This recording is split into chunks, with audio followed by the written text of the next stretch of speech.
Students, today we will discuss about cell organelles. In previous video, you must have seen that we discuss about plasma membrane, cytoplasm. Now, today we will discuss about cell organelles. Mitochondria are rod-shaped structures present in the cytoplasm of all eukaryotes except mammalian RBCs. इसका मतलब ये है कि rod shape structure हैं, cytoplasm में present होते हैं सारे यूकैरियोट्स में एक्सेप्ट जो आरबीसीज होती हैं, रेड ब्लड सेल्स, मैमल्स में उसमें नहीं होता। They are known as power house of the cell. Power house इसलिए बोला जाता है क्योंकि ये एनर्जी प्रोड्यूस करता है या ये energy rich ATP molecules produce करता है। एटीपी की फुल फॉर्म है एडिनोसिन ट्राइफॉस्फेट। कैसे प्रोड्यूस करता है? By cellular respiration. Respiration means oxidation of food.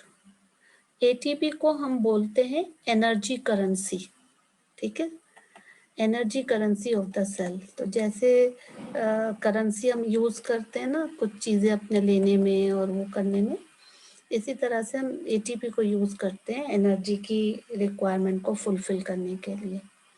The body uses energy stored in ATP for making new chemical work. मतलब हमारी body कैसे यूज कर रही है एटीपी? नया chemical work, synthesis, repairing of old damage tissues, है ना, energy. सब ऑर्गन को एनर्जी चाहिए, हर ऑर्गन को एनर्जी चाहिए काम करने के लिए। तो माइटोकॉन्ड्रिया में दो मेम्ब्रेन्स होती हैं। जो आउटर मेम्ब्रेन होती है उसमें पोर्स होते हैं और जो इनर मेम्ब्रेन है वो डीपली फोल्डेड होती है ताकि सरफेस एरिया बढ़ जाए।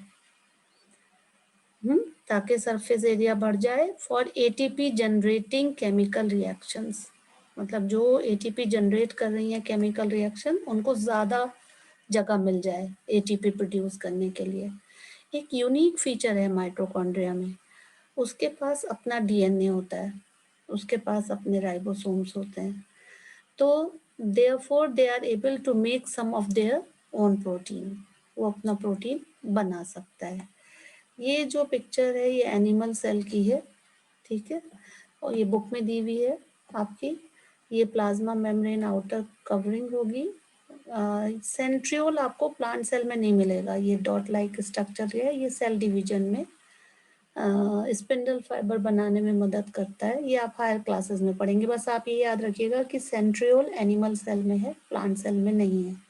ये लाइसोसोम्स हैं, ये डॉट लाइक स्ट्रक्चर राइबोसोम्स हैं, ये माइटोकॉन्ड्रिया है, ये जहाँ एनर्जी प्रोड्यूस हो रही है। रफ एंडोप्लाज्मिक रेटिकुलम में राइबोसोम्स अटैच होंगे, फ्लूइड पार्ट जो है साइटोप्लाज्म है, और ये सेंट्रली लोकेटेड न्यूक्लियस है। स्मूथ एंडोप्लाज्मिक रेटिकुलम में राइबोसोम्स अटैच नहीं होंगे, ठीक है। ये गोल्जी अपरेटस हैं, पैरेलली अरेंज।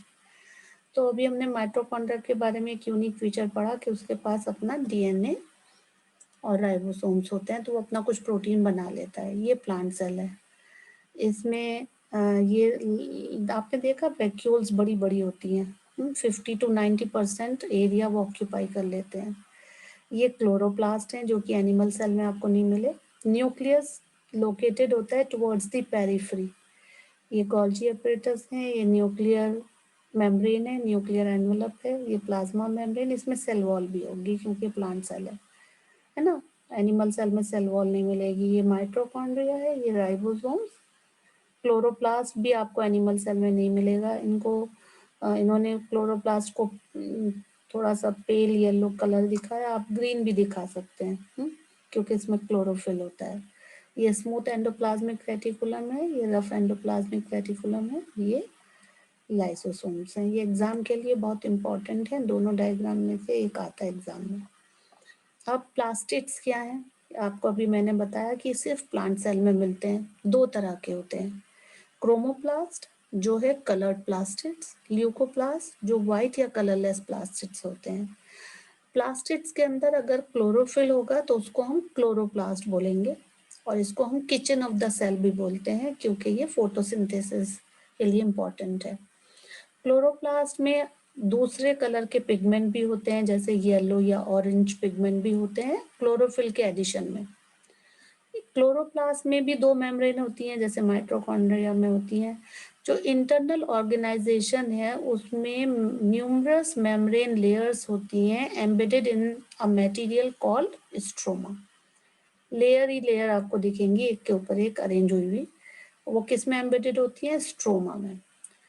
तो इनका भी अपना डीएनए होता है, राइबोसोम्स होता है और ये इनका मेन फंक्शन है to impart colour to the plant. जैसे फ्लावर के ब्यूटीफुल कलर्स आप देखते हो, है ना, फ्रूट्स में देखते हो, it is because of the plastids.